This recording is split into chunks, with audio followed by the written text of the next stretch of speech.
Alright, Roscoe is walking, is walking, is walking. And it's cool. It's cool that he's walking.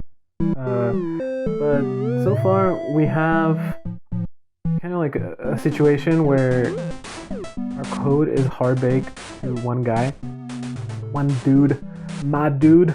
How do we print two dudes on the screen? Do we like go up here, duplicate all of this stuff and make my dude 2 underscore face and my dude 2 underscore H and my dude 2 underscore W, and then come over here and just like copy this line, just double it up.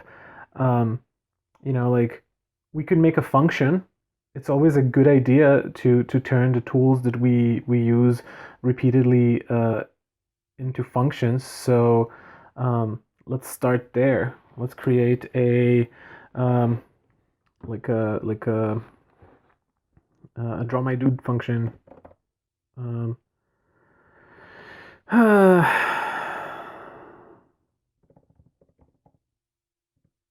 Function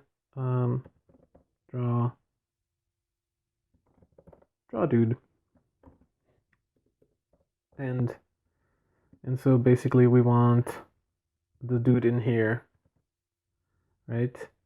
And then we want to say draw dude over here. Bam, look at that. Looks gorgeous. Let's see, does it work? It does work. Our job here is done, but not really. Because we're still like hard coding my dude face. Like we are calling these functions over here, even though we made it into a function that lives technically outside of this draw cycle. It's not super great. So how could we fix this? Well, we could pull the my dude face, my dude face, my dude width, my dude height, my dude X, my dude Y, and put them in here as different parameters that we pass through the function.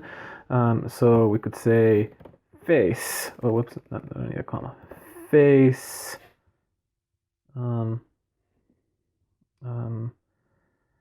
WH scale, and then we would pass these parameters from outside of the function, and we would be face WH. Wait, we forgot the X and the Y. Let's put the X and the Y. And the scale, the H. Oh, this looks so nice. It's so much more compact and easier to see what's going on. Scale, width, height. So we have to pass in X, Y, face, width, height, and scale. So here we would say my dude X, my dude Y, my dude face, my dude width, my dude height, and my dude scale. Let's see if that works. That worked. But there's a lot of stuff that we need to pass into this function to make it work. It did clean up our stuff a little bit, and it's easier to see what's going on inside. And we could do wacky things here, but let's bring it back to tables, and let's talk about the second kind of table.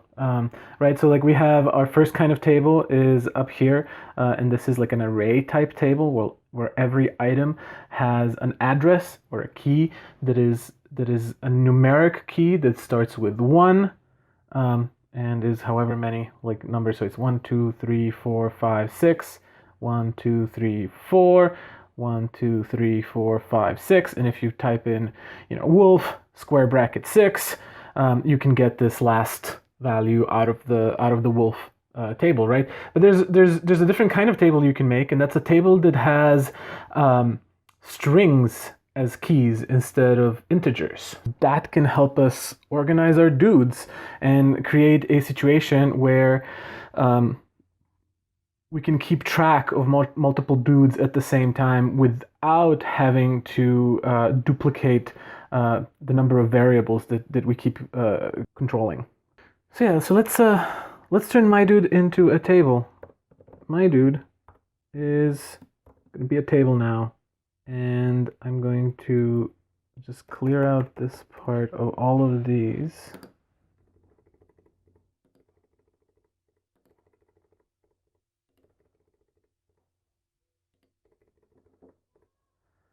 And I'm going to put commas at the end. Boop, boop, boop, boop, boop. Cut these out. I'm going to put them into the my dude table. Boop. Just to improve legibility, I'm going to do it like this. So now we have a my dude table that contains the face of 1, the height of 1, the width of 1, the x of 20, the y of 95, and the scale of 1, all under the namespace my dude. Now we've collected all of our bits of dude into this table. So let's update our code. And so one huge improvement here is that we're passing here my dude x, my dude y, my dude face, my dude whatever, all of these values, and we can replace this with the one table that we're going to send to draw dude, and that simplifies our parameters as well, because anything that we attach as a parameter to my dude is automatically going to go inside of all of our functions that we attach to my dude in a way that allows us not to keep track of a bunch of parameters that are all inside of the table, right? So here I'm going to say draw dude, and it's going to be my dude that's going to be drawn. And so now we're passing the entire table inside. So instead of all of these things. So I'm just going to change this to dude. And then in here, all of these like dangly variables now just need to be dudified. And so I'm going to say dude dot face. And dude dot face over here. Dude dot width. Dot height, dot x, dot y, dot scale, do dot height. So I'm like, this is one way to go into a table, that like an object style table, and call for a value that's inside of it. So like face is inside of my dude. If I wanted to change face over here, I would say my dude dot face is equal to 4. And so now, after I've run this line of code, the content of my dude face is going to be 4. This is basically the same as saying my dude square brackets quote unquote face is equal to 4. Whoa, 4. This is exactly the same, except when you don't have a number, if this thing is not a number and it's just some kind of word, you can totally just do dot and put it in there without the quotes and without the brackets. This kind of format, though, still allows you to pass this as a variable, and that is super handy. And so like maybe you have, say, grab what? Face. And then here, instead of face, you would say grab what, and it'll substitute face into this expression, and then it will essentially grab face again, and it'll change it to 4, because we told it to grab the face and change it in the my dude location.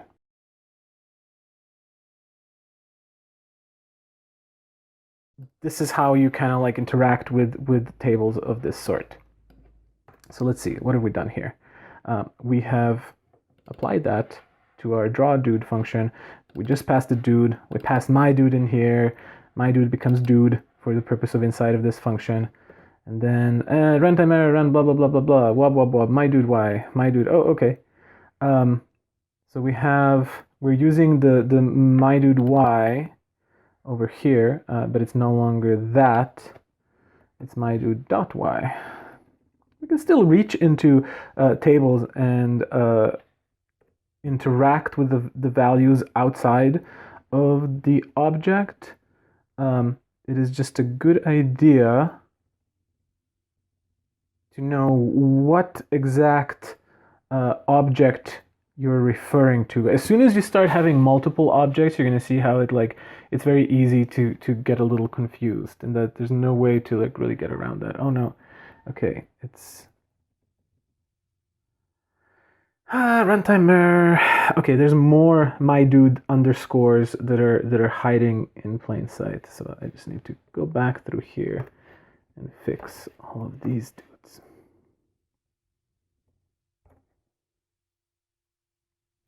You know, like, oh, there's another one over here. Okay. Oop. All right. So now he grows. Oh, he doesn't. Arithmetic on a global myDude scale. Oh, did I lose it somewhere over here? I did. myDude scale. It fell off the screen. Dot scale. All right. I think I'm also forgetting the animation part over here, where myDude face is still an underscore. So I'm gonna change it like that. All right, here we go. We're back. We're back to where we were at the beginning. But now at least we've kind of encapsulated our guy a little bit, and we're almost ready to draw maybe another guy.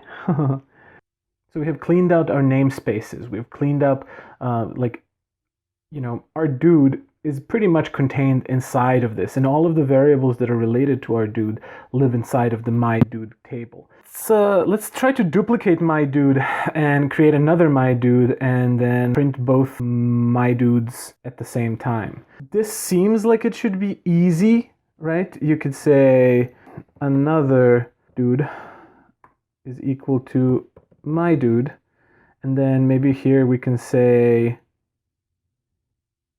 another dude dot face is equal to flipbook sned, right? So in some programming languages, this situation will totally work, but I'll explain why it doesn't work here. So notice that we're placing him in the same exact spot. Maybe that's why they don't show up. So let's try changing another thing. Let's say another dude dot y is equal to 90. So see, it drew sned a little bit higher, but it's not drawing a Hrozgo right underneath him. So what's going on? So what's happening here is that you cannot copy a table like this. What happens is that tables are passed around as references to locations inside of the memory. They are not actually duplicated. Like you could be like, okay, so we're doing this business here. Let me try something. So let's say A is equal to 5, and then B is equal to A, right? So now I'm running in the command line, and I'm just throwing. This is one way to code. This is just for demo purposes. All of this is super valid, right? So you can imagine these lines are just typed in the code editor, but they're not. I'm just typing them in the raw command line. So A is 5, B is A, and then if we increase A by 4, and then print B, you get 5, because B has not changed. We have changed A. So A is 9 and B is 5, because we copied A, we made A 5, then we said B is the same as A, and what happened here is assignment by value. So B became the same value as A. And that's what happens with normal variables like strings or integers or booleans, but that doesn't happen with tables. What happens with tables is that it says the table that you're looking for is the data that you're looking for is over here, and it will just point to the content of another table, which is both very handy and very devious. It's very handy because whenever you pass a table to a function, or you make it equal, make one table equal to another, you're just saying, hey, for the content of this name, you need to go and look in this data. So that allows us to have tables sitting around in the world that are of a kind, like an actor table or a character on the screen, my dude table. It can be modified to point to different actors on the screen. So like you can have aliases in the world, and it's as simple as doing equal sign, right? So let's try that. So let's say P is equal to some table, and let's say 3, 6, 9. And then say Q is equal to P.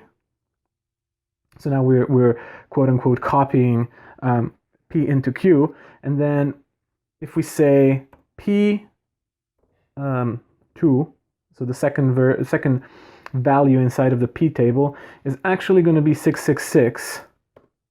And then we print the second value of Q like this, right? It prints 666. You can't really see it because, like, oh my goodness. All right, printed in 7. All right, 666. So what has happened is that, like, when we said Q is equal to P, it just said for the content of Q, like, go to this other table. And when we modified P, like, the Q was still pointing to the same table. So we are editing like two different things, but we are not we're not actually, like, we have not duplicated our table. So how are we going to trick our program into duplicating our table? Well, we're going to create a myDude dispenser function that is going to dispense my dudes on command. Function dude dispenser, and we're gonna pass some parameters. Let's pass face x, y, and then say, and indent this, and here I'm going to say local myDude, and its face is going to be 1. No, its face is going to be face. So here, like, this face here is just a name inside of this table. Like, this is not a variable that we are passing in. It's confusing, but run with me. However, this face is the value of the face that we passed into the function, and nothing is getting confused here because this is just like a key inside of this table. All right, so face is face, so it's going to feed the value of face, and then x and y, we're going to do the same thing here. So 20 and 95 is going to be x and y. And then let's leave scale and width and height by default to be these values. And if we want to change them, we can change them in some other way. So we have a dude dispenser, face xy. So let's try doing this. So I'm going to say myDude dude dispenser. Whatever face, doesn't matter because it's going to change. And then x and y are going to be 20 and 95. Oh, but wait, we're not returning myDude, right? So, like, we're creating a local dude inside of this function, and then the function is ending, and myDude is, like, just disappearing. It's being flushed into the empty memory. So we need to return myDude. So notice that, like, we're creating a local variable inside of this scope of this dispenser, and then by returning this table out of this function, we ensure that every time we run this function, we're going to create a new myDude that's local to that individual like instance that's running the dude dispenser. It will create this table and it'll return it out. And so we're going to feed myDude. All right, so just to make it clear, so creating a dude named A inside of this dude dispenser, and then we're returning dude A, and that's when he becomes myDude. This myDude is in the global scope, and it only exists outside of everything. And we're dispensing him with the face of number 1 and 2095. And so another dude is going to copy the dude dispenser function, and equals dude dispenser, and we're going to put him, we're going to make sure that it's SNED. So SNED is 12. And we're going to put him at the X of, 20, and then let's do 97, a little bit lower on the screen. Let's make it a little to the left. So, all right. Okay, so we put him on the screen, but we're not printing him on the screen. So we're doing draw dude, myDude over here, but let's draw all the possible dudes. So here we're going to go back to our dude dispenser, and before we return a dude out into the world, we're going to stuff him into the dudes table. So I'm going to create an empty table over here. It's going to hold all my dudes. So here I'm going to add A to the dudes. Is that right? Am I doing that right?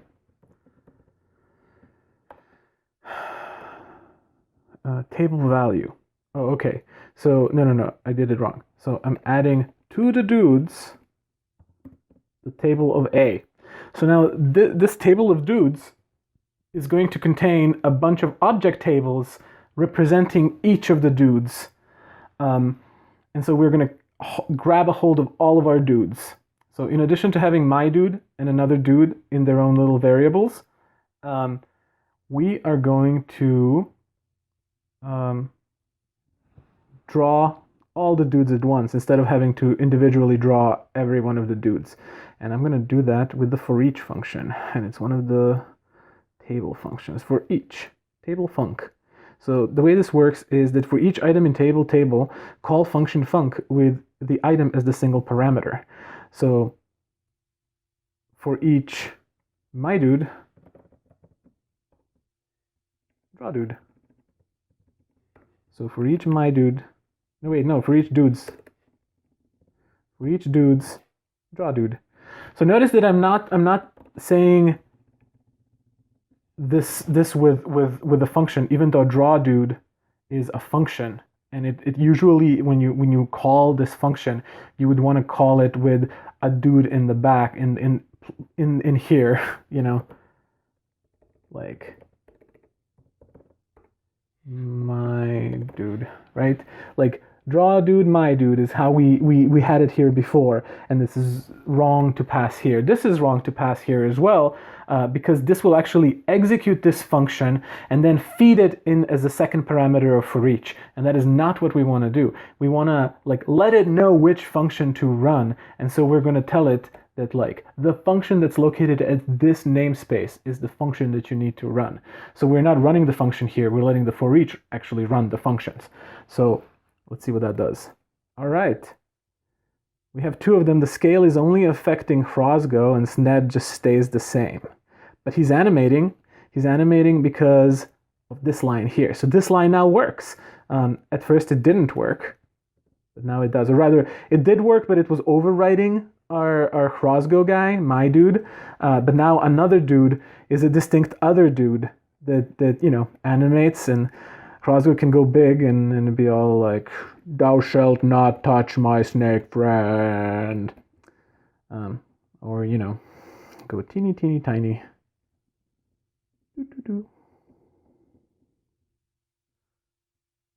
Anyway,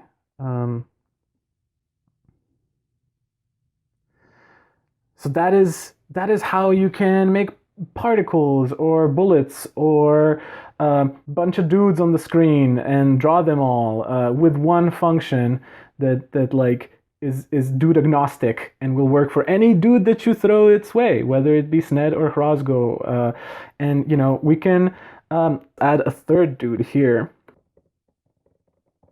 Yet another one is dude dispenser.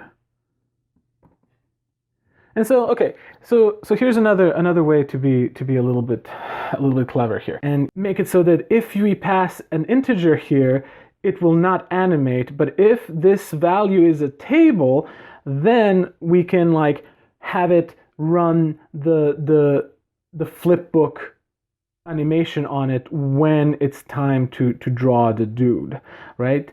And you know, in programming, there's infinite opportunities to improve all of the functions that you're working with, but sometimes you just have to make a call. Like, what is more important right now? Is it more important that we have like a functioning thing where we can pass the actual arrays of animations to the dudes, and that is what will be animated, rather than individual flat sprites?